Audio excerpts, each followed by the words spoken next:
Il n'y a donc maintenant aucune condamnation pour ceux qui sont en Jésus-Christ. En effet, la loi de l'esprit de vie en Jésus-Christ m'a affranchi de la loi du péché et de la mort. Car chose impossible à la loi, parce que la chair la rendait sans force, Dieu a condamné le péché dans la chair en envoyant à cause du péché son propre Fils dans une chair semblable à celle du péché, et cela afin que la justice de la loi soit accomplie en nous, qui marchons non selon la chair mais selon l'esprit.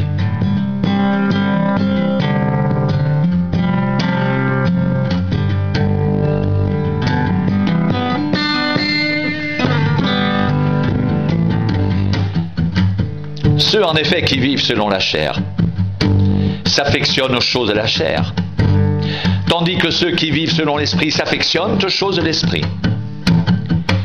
Et l'affection de la chair c'est la mort, tandis que l'affection de l'esprit c'est la vie et la paix.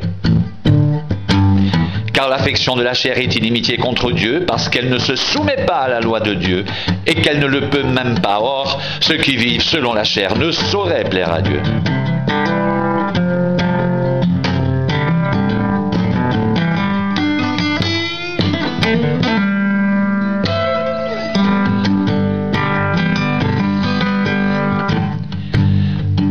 Vous ne vivez pas selon la chair, mais selon l'esprit.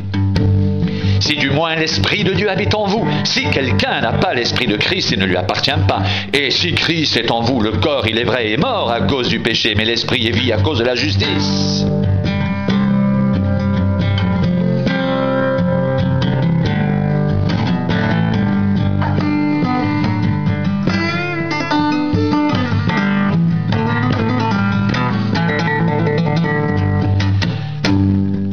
Et si l'esprit de celui qui a ressuscité Jésus d'entre les morts habite en vous, celui qui a ressuscité Christ d'entre les morts rendra aussi la vie à vos corps mortels par son esprit qui habite en vous.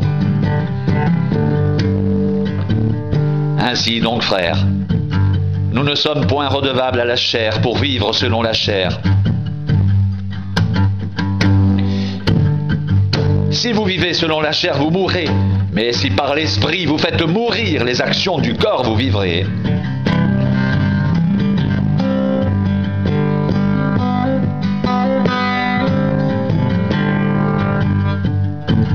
Car tous ceux qui sont conduits par l'Esprit de Dieu sont fils de Dieu. Et vous n'avez pas reçu un esprit de servitude pour être encore dans la crainte, mais vous avez reçu un esprit d'adoption par lequel nous crions « Abba, Père !» L'Esprit lui-même rend témoignage à notre esprit que nous sommes enfants de Dieu. Or, si nous sommes enfants, nous sommes aussi héritiers, héritiers de Dieu et co-héritiers de Christ, si toutefois nous souffrons avec lui afin d'être glorifiés avec lui.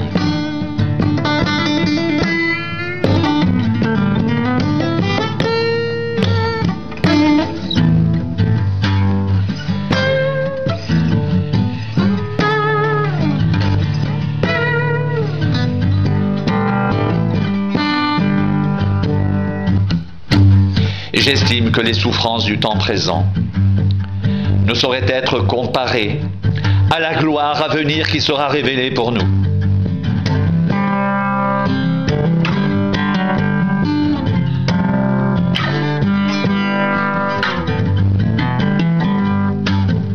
Aussi, la création attend-elle avec un ardent désir la révélation des fils de Dieu.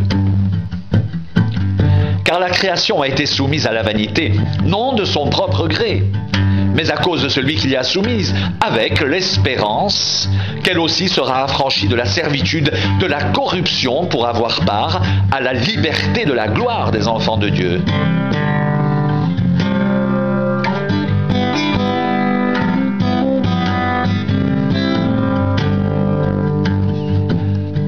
Or, nous savons que jusqu'à ce jour, la création tout entière soupire et souffre les douleurs de l'enfantement.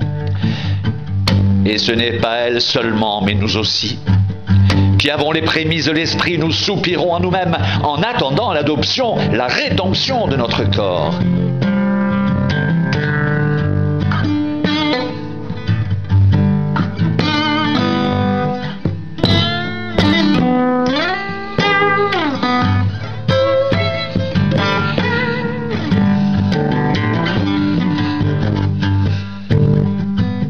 Car c'est en espérance que nous sommes sauvés. Or, l'espérance qu'on voit n'est plus espérance. Ce qu'on voit, peut-on l'espérer encore? Mais si nous espérons ce que nous ne voyons pas, nous l'attendons avec persévérance. De même aussi, l'Esprit nous aide dans notre faiblesse, car nous ne savons pas ce qu'il convient de demander dans nos prières. Mais l'Esprit lui-même intercède par des soupirs inexprimables. Il est celui qui sonde les cœurs, connaît la pensée de l'Esprit, parce que c'est selon Dieu qu'il intercède en faveur des saints.